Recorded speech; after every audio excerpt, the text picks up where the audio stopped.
nagbibenta mo yan. Sabihin ka na. Hanggang pin. Yung number 3.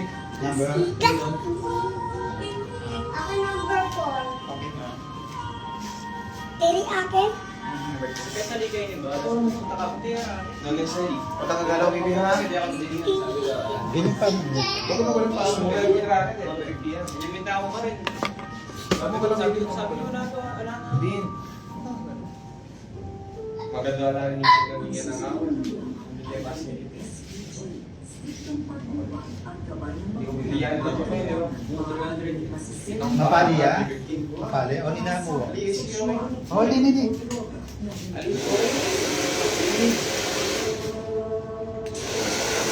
Ah. Okay na.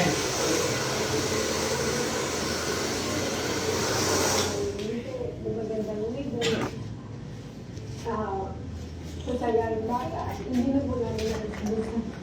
I-sugar mo yung nilito. Galaw ha? Galaw.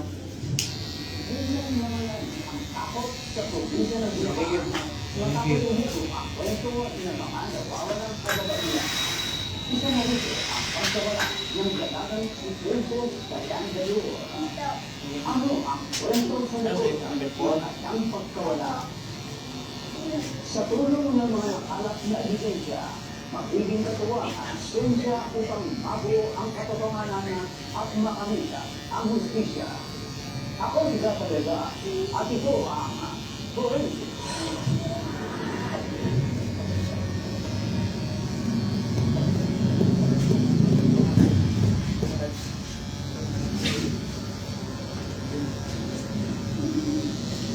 Magagalaw din ha?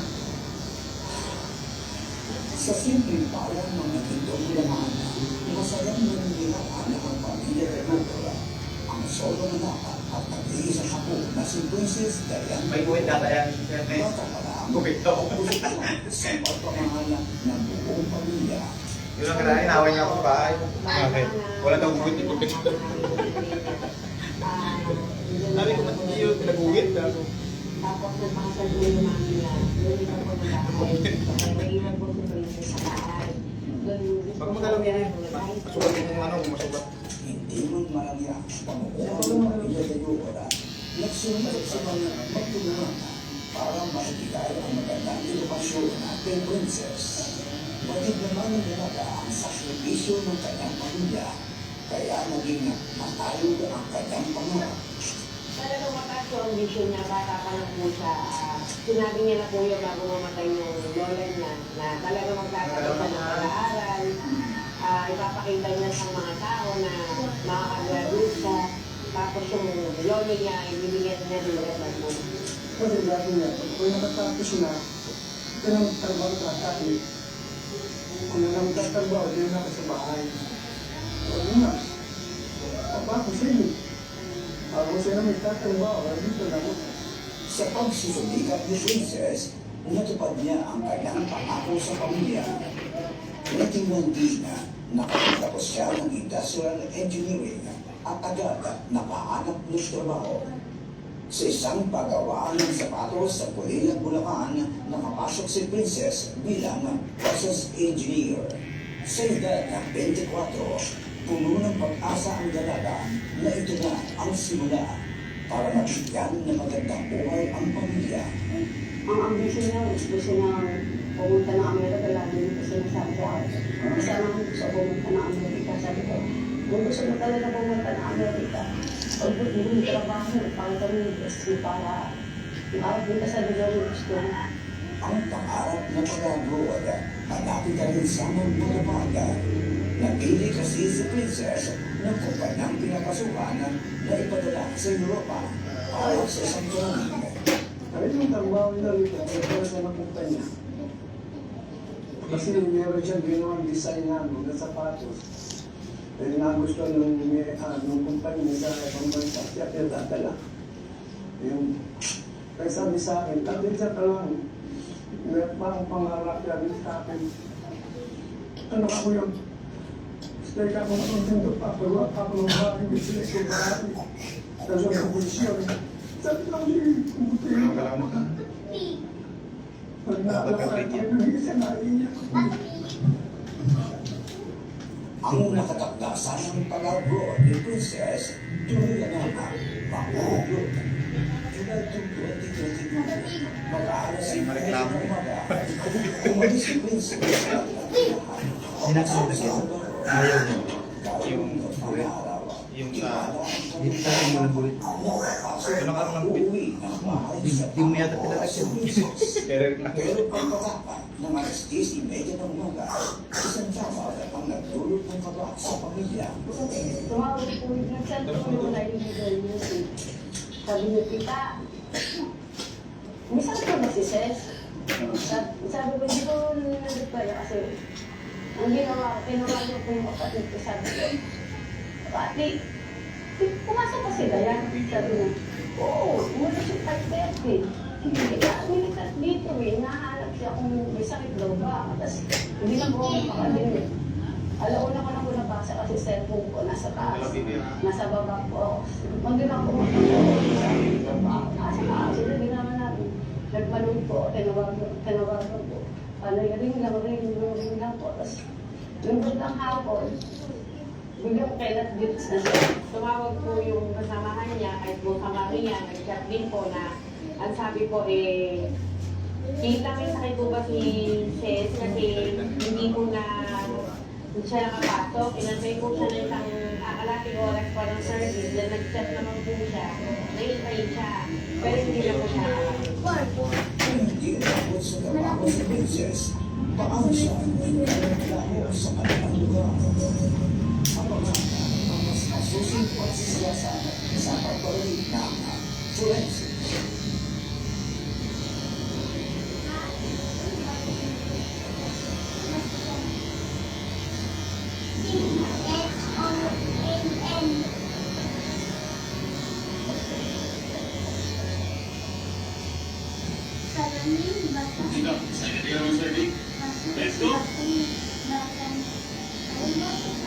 With aging, nagkaka-muscle decay, which leads to higher risk of illness and even more muscle decay. Yan ang cycle of weakness. Kaya may pinalakas na Insurable with Strength Pro. With HMB to help build muscle mass and YBG to help build immunity.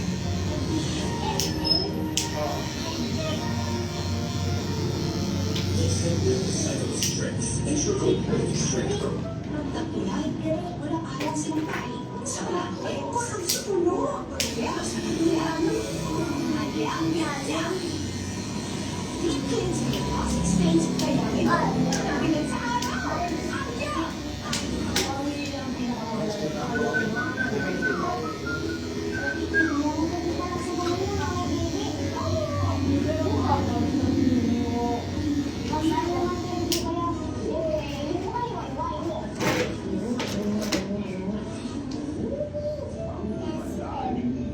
September 30, 11 p.m. Sa TV5.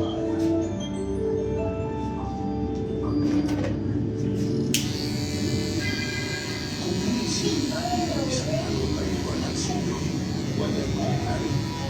Upang pinagla ang makikinabang sa iboboto natin ang kandidato, maraming babago. Pero kung tatandaan natin ang bawat boto ay makapangyarihan, at uunahin natin ang makapanayang buong sambayanan, may pag-asa ang kinabukasan. Kaya si Martuling magrehistro at bumoto, di lang para sa sarili, kundi para sa ikatutuloy ng nakararami. Bilang ito, bayan ang ipanalo.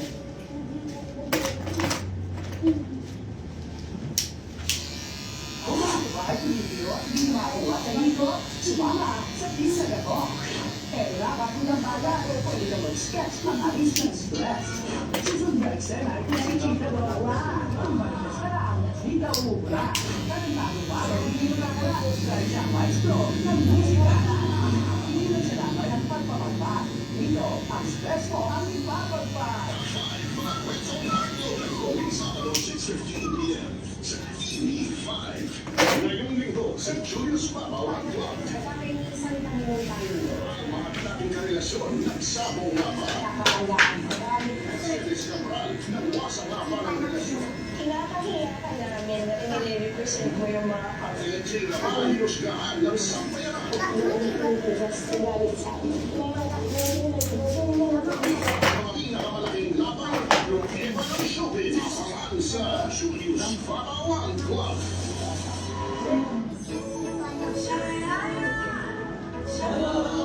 We are the Be the Next Ambassadors Horizon. Do you want to become the next global idol?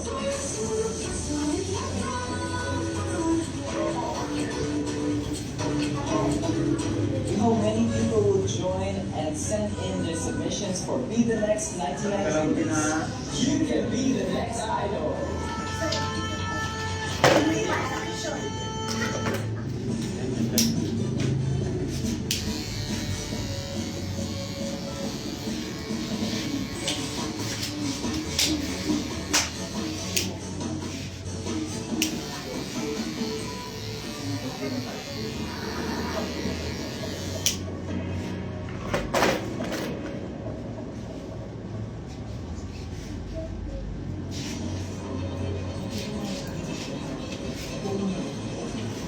Siya po ata pa kanya. Parang baliktad na, dapat ibunso yung malikot. Naging brand Papatay-patay hindi ka doon ang panganay. engineer na si President Yolanda Yolora. Ang araw-araw sa pagpasok at pauwian ng bahay ay kabisado ng kanyang pamilya. Kaya nang malaman ng inaatiyahin princess na hindi siya nakapasok sa trabaho, dito sila kinituan. Buong magdamag ng July 2022, walang bakas o paramdam kung nasaan si Princess.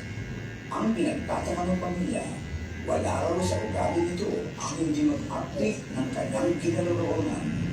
Pag po natin nandun sa lugar or pinuntahan niya, magsisend po siya ng picture sa amin kung ginikatahan niya. Kaya lang po namin kung saan siya pumupunta. Hindi po siya aalis na walang paalam. O kahit na sa school, hindi po ako may dalang sa amin.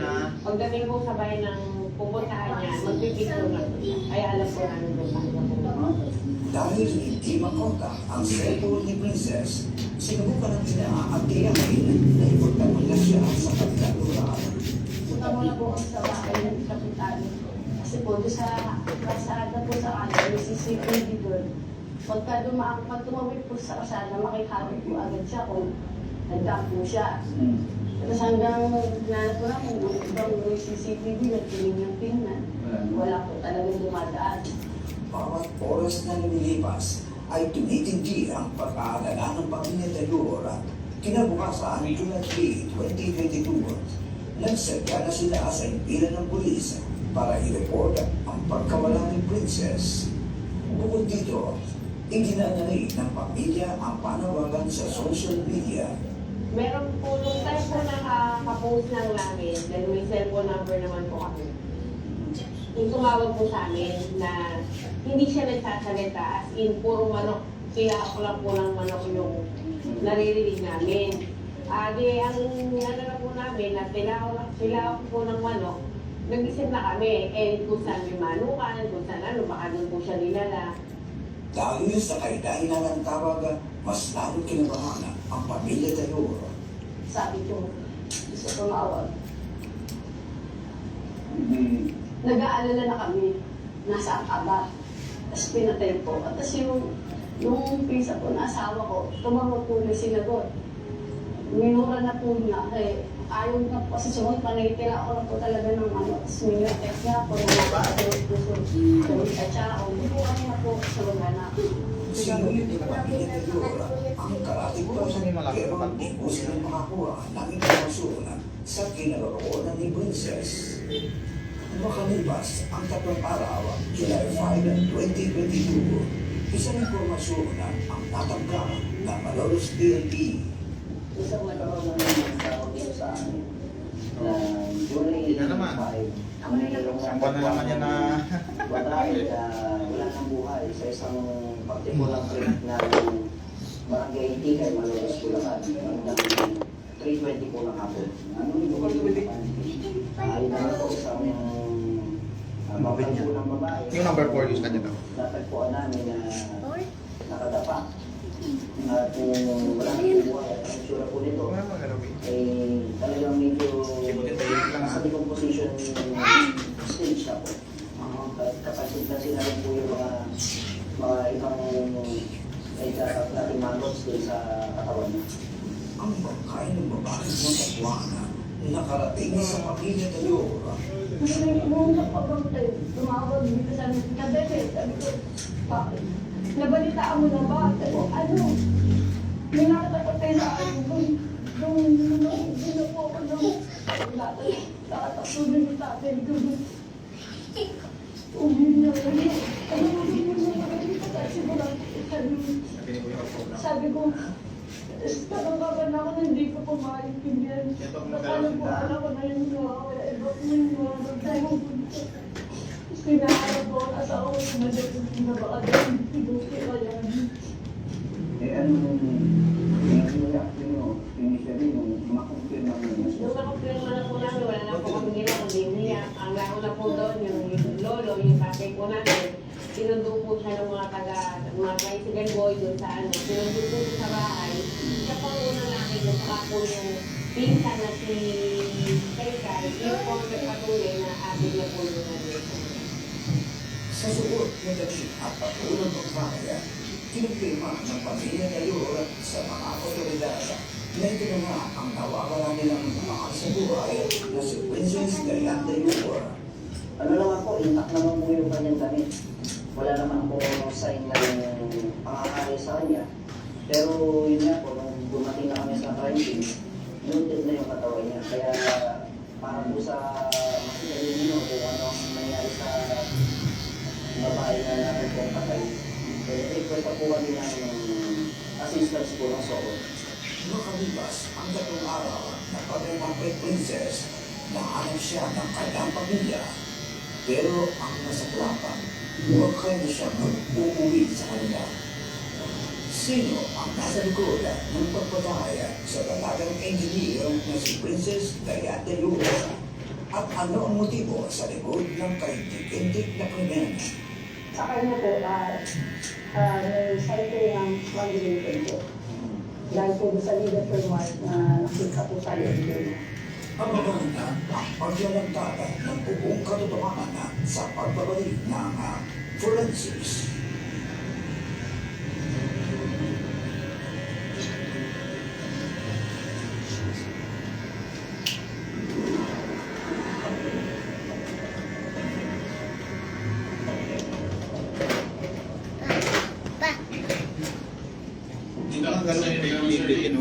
Magaling yan, sukat ka. With aging, nagkaka-muscle decay, which leads to higher risk of illness and even more muscle decay. Yan ang cycle of weakness. Kaya may pinalakas na Ensure Gold with Strength Pro. May HMP to help build muscle mass and YBG to help build immunity.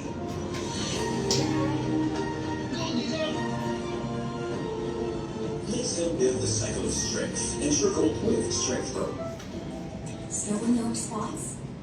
Livia Super Gen Body Serum with 100 times vitamins A and B2 plus niacinamide reduces dark spots in as early as 7 days.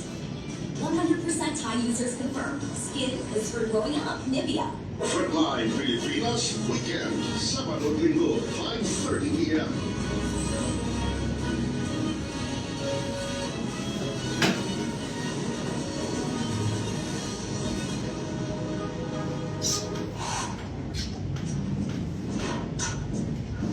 Walang basta na trip kahit siguro mo wala kang may bida sa pinong musika na. Marunong ko. Malalagyan lang ng buti magayimik lang ito. Sabado 10:30 p.m. Dito lang sa TV5.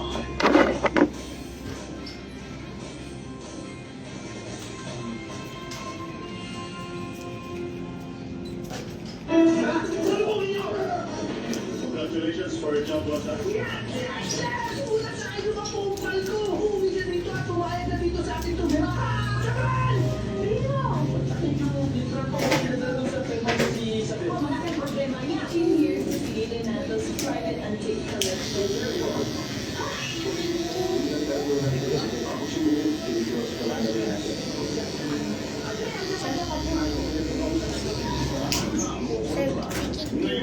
Sa Julius Babaw ang Club. Kapag yung isang kanilang family, Mahagsak ang karelasyon siya. Marami. Mercedes Cabral, nangwasa nga pa ng relasyon. Kinakahiya ka namin na nire-represent mo yung mga Ang entry naman, hinusgahan ng sambayan ako. Ang mga pinakamalaking laban ng tatlong eba ng showbiz. Asahan sa Julius Farawan Club. Maging alerto ngayong linggo, lalaking gusto lang namang magmalasakit, malaking budol pa ang sinabi. Pinakilala siya sa akin. Was there for all the police bilang hospital now, didn't start hingan ako sir. Ingat-ingat sa mga nag-aalok ng libre na pasabay na deliver. Baka mamaya, kausap mo pala ay isa ng scammer. First time ko po nag-stop, pasabay na. Ngayong linggo, bago ang Frontline Filipinas Weekend.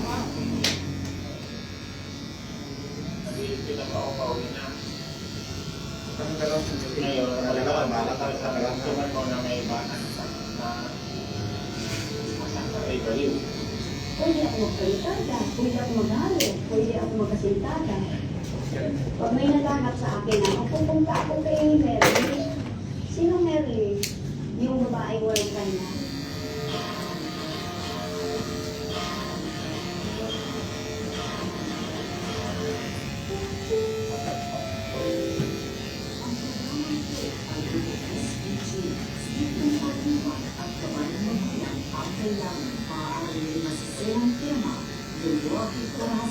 Sexual, trauma o droga na hindi ang sa mga bata.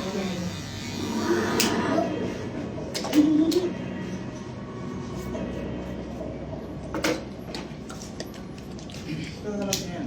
Men, magkakaroon ka ba?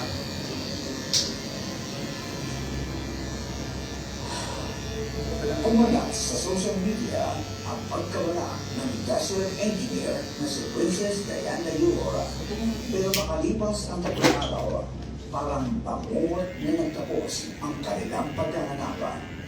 Pagkalaksin ng matagpuan na ang katawan ni Princess sa isang creek, 100 metro lamang ang layo mula sa kanilang tirahan.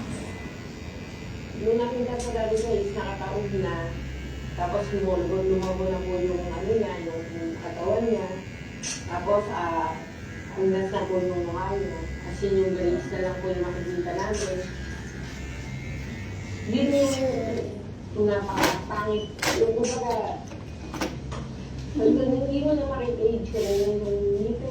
Yung maganda Ito may digit nila. Ito ang gagalaw. Masaya yung bata. Hindi na po namin nakikita sa itsura na yung coach. Naaagdas na ng matagpuan ng mga otoridad ang bangkay ng Princess. Kompleto ang kanyang saksyon, pero nawawala ang importanteng gamit. Bali po, hindi po din siya, bali pa rin po ng babae yung kanyang puntas na sa kanya pa rin. Pero, makikita rin sa nawawala po yung wallet. Tulad mo sulihin nila ng ganyan. Sa isinagawang autopsy, police major ang Domingo may Magandang binamay ng ano? ng pananakala sa leeg ni Princess. Papasaupin niyo po minsan na ako may radio